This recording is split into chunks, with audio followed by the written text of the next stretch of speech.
Morning guys! Today I've got a big load of carrots that either really need to be used or preserved, or they're going to be fit for the bin, and it's way more than I'm going to be able to use before they go off.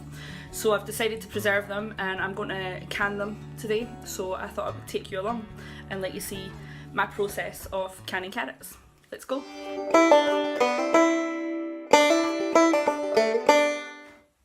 So there's a few steps involved with canning carrots. Them being a low acid food means they need to be pressure canned.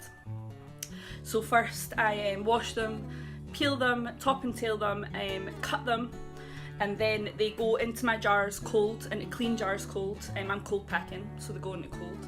The jars are then topped off with boiling water, a little bit of salt. The jars are then closed, lids on, they then go into the pressure canner. So that's what we're going to be doing today, so let's get started.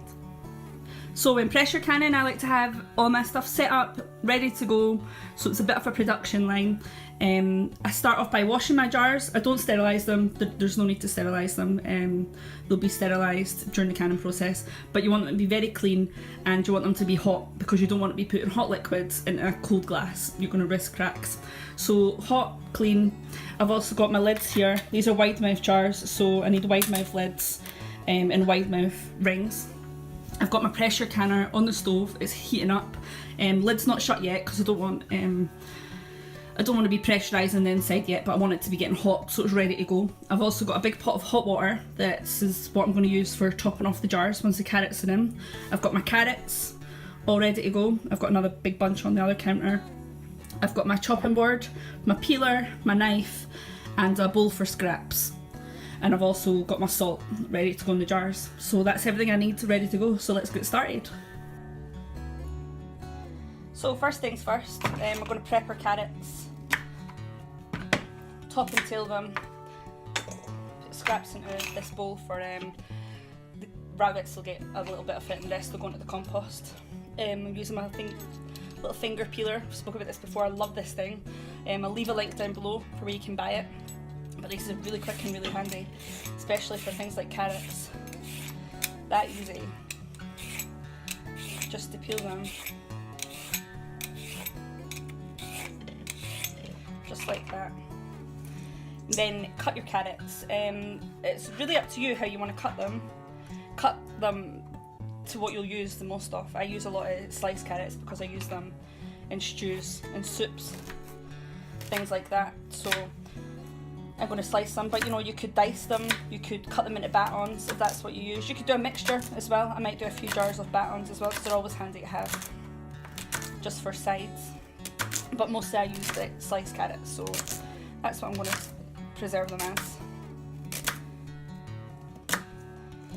So just like that. And you can start packing them into jars right away because you're cold packing, so they don't need to be boiled or anything.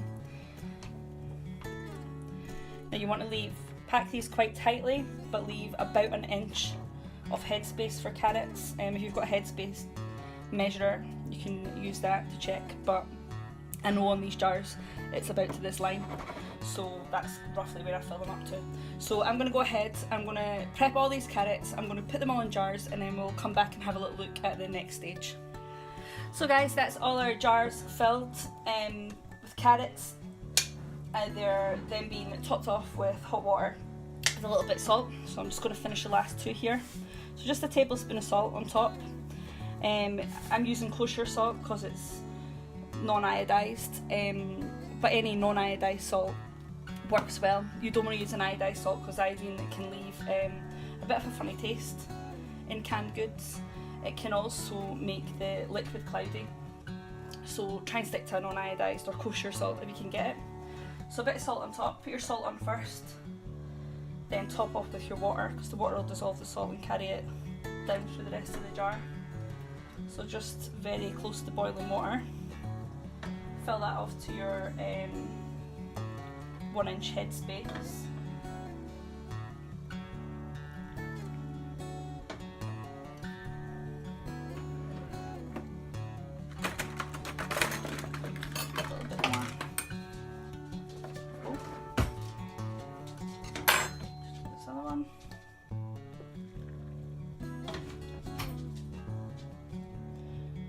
funnel for this if you like, but it's just water, so I'm just going ahead and popping it in.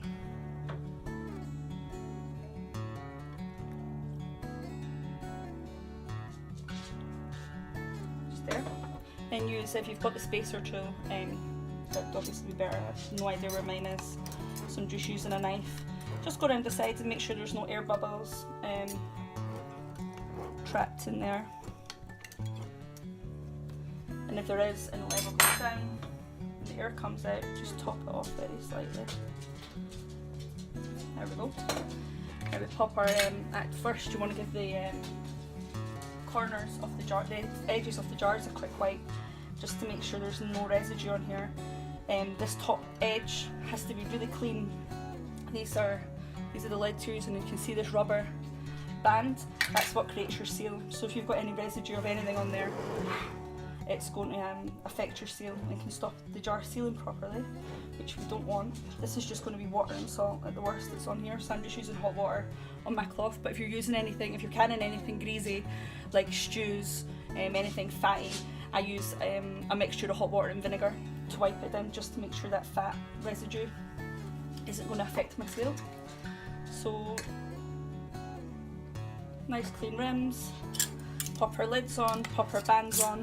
Now your bands don't have to be tight, in fact it'll harm the canning process if you make them too tight. It'll stop them venting properly. These bands are really just here to keep your lids in place. So you don't want them tight, you just want them there, finger tight. So that's them all jarred up, ready to go in the pressure canner, so let's do that. Hi guys, so that's all our jars ready to go in the canner, so I'm going to do that now. They will be hot, so do use tongs or something to lift them up. Now I can't fit all my jars in one level, so I'm going to do it over 2 levels. 6 on the bottom and then another 6 on top of them.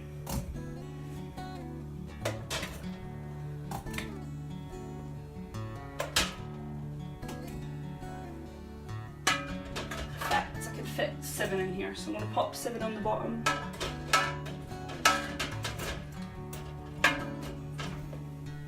And if you want something to separate the jars, a rack is best. I don't have a second rack, so I'm just going to use a dishcloth. Clean cloth, folded.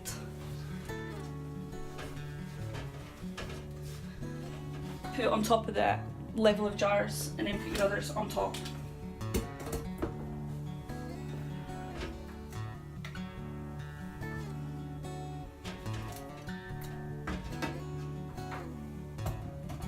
Now, like I said, my canner has been heating up. It's not been pressurising because the lid's not been on it, but it's been heating up, so there's less time to wait for it to start coming up to pressure.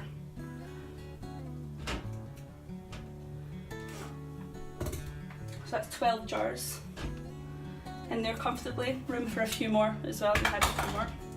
Now next stage is to pop our lid on.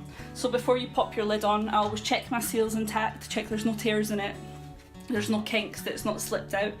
I check my safety valves and make sure they're nice and loose, they're not caught on anything, and just make sure everything looks right under there. Line up the little V's that should slot down and then turn it to seal. For my elevation, I'm using £10, a £10 a weight. It may be different in your elevation. If you want help working that out, leave a comment below or message me and I can help you work out what weight you should be using. But for me it's a £10. Now this doesn't go on yet. We need to vent all the pressure out of here. So I'm going to put my heat up high. This usually takes about 5-10 minutes before it starts venting, and you'll know it's venting because steam will start coming out the top. So I'm going to leave that to vent, then I'm going to come back and show you what that looks like. So I don't know how well you can see this, but this has started to vent, meaning the steam is coming out here. Do be careful with this, it can be really hot. But this is our venting started. So from the point that that starts, you need to set a timer for 10 minutes. This venting process needs to go on for 10 minutes to vent all the pressure out of your pressure canner. So we're going to wait for that to happen. So we've been venting for 10 minutes, so we're now going to put a weight on. As I said, I'm using £10. You'll need to find out your elevation and which weight you should be using. I can help you do that. If you need help, just leave a comment below. But I'm putting my 10 pound weight on, and now what we're waiting for is for the canner to come up to pressure. I'm going for 10 pounds of pressure. That's what I need to achieve. That's why I'm using the 10 pound weight.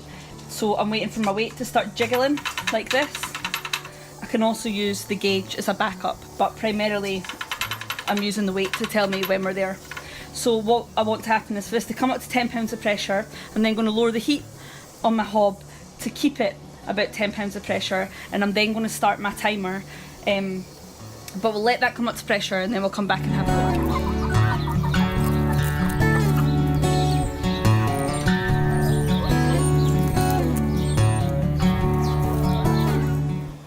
Now, as you can see, we're just hitting 10 pounds of pressure now. I'm going to turn the hob down very slightly because I don't want it to keep increasing. I want it to stay at about 10 pounds of pressure. You can see my weight is just starting to rock now. So once that's rocking, I'm going to start my timer for 25 minutes. I'm going to reduce the heat slightly, but I have to remain at 10 pounds of pressure for the entirety of the 25 minutes. If at any point the pressure canner drops below 10 pounds of pressure, I've got to bring it back up, and then I have to restart the 25 minutes. It's got to maintain the pressure for the whole canning time of 25 minutes. So that's it rocking really well now. So I'm going to start my timer now, and I'm going to hopefully be able to maintain that pressure. Turned it down slightly, so it should hopefully stay about that pressure, and we're going to come back in 25 minutes and have a little look at the next step.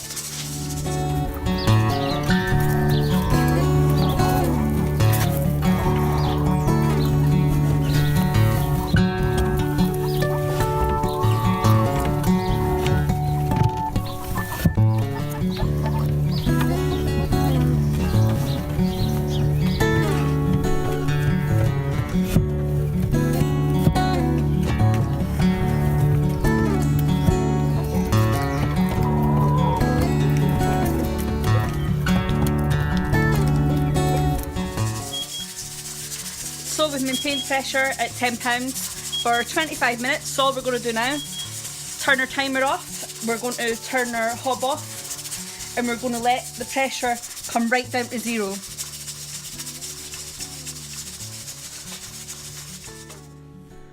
So now, as you can see, our, or maybe you can't see, this is a bit steamed up, but we're down at zero pressure. So what we're going to do now is very carefully lift our valve. You can hear it venting. So we're going to set a timer for 10 minutes, and we're going to leave it for 10 minutes so this can completely vent and the pressure inside here can completely neutralise. So I'm going to quickly set a timer for 10 minutes and then we'll come back. So as you can hear, that's our timer gone off. So this is ready to be opened. Our valve here has dropped down as well.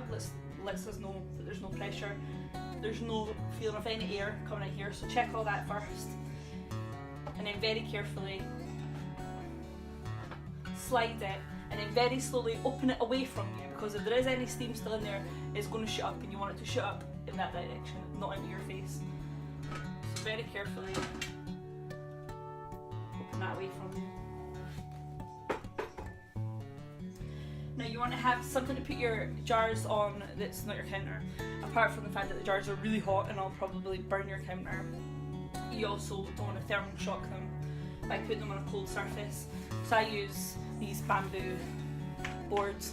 You can use a folded cloth or, you know, just anything to insulate them slightly. Very carefully lift them out. Don't be tempted to tilt them to the side to tip the water off. It'll cause them to vent and can break your seal. Lift them straight up and out and straight down onto your board or your mat or cloth, or and you want to place them somewhere where they can sit undisturbed for 12 hours. Once that's done, they should be nice and cool. You can label them and you can remove the rings for storage. You can store them with the rings on if you like. I take the rings off because I like to know if they've not sealed properly, and if those rings are there, they can effectively create a false seal. They can make it look like the jars are sealed when they're not. So I like to remove the rings because I like to know if my seal has failed right away. So I'll leave them for 24 hours, remove the rings, label them, and then I pop them away on my shelving units for storage. And then they're ready to use, they're ready to put in soups, into stews, they're ready to just serve as a side. You can just tip these right in a saucepan and warm them up. They're already cooked.